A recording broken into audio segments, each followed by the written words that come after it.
Ang liit pa ng aking bell paper. Oh, may bulaklak na. Ayan oh. Bulaklak na siya oh. Ang liit-liit pa. Ito rin oh. Liit. Galing naman itong bell paper na to. Liit pa niya.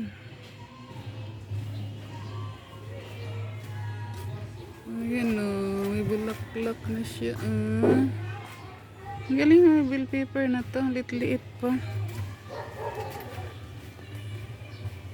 Ayan o.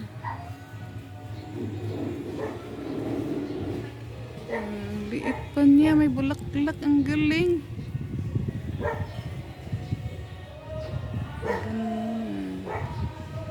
Samantala yung iba ang laki-laki bago mamulaklak, bago mamunga.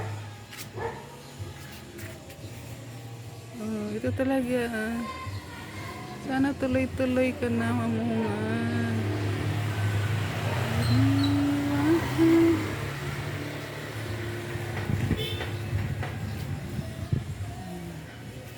Ganyan lang siya. Nakahangir lang yan sa ano. Sa bote ng soft drink. Sinangir ko dyan. Yun na, ang galing. Namulaklak na. Nababilera. Kakatuwa naman. Ito din oh. Maliliit pa pala sila. Mamunga na. Ayan oh. May bulaklak na naman siya oh. Tinanim ko lang dyan sa ano din. O diba?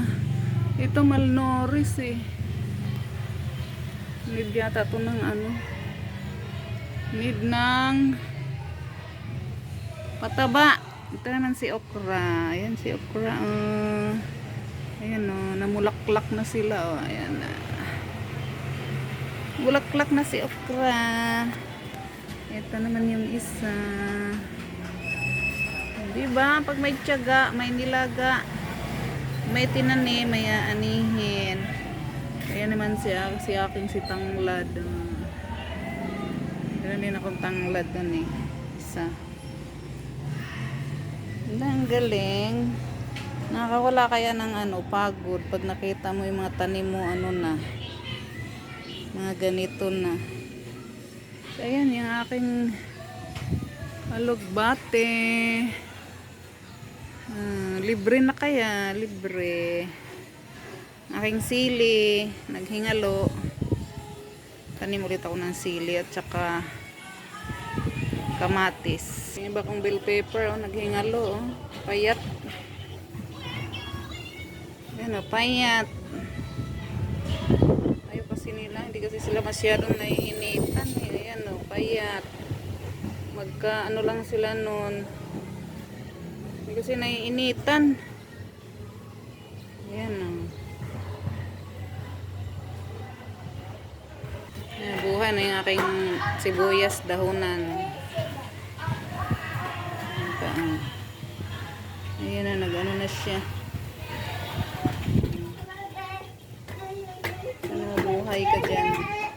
Ang aking pechay, napakinabangan ko na yan. Lagi na ako nakakuha dyan. Sa isang dahon. Isang dahon, lagi na ako nakakuha.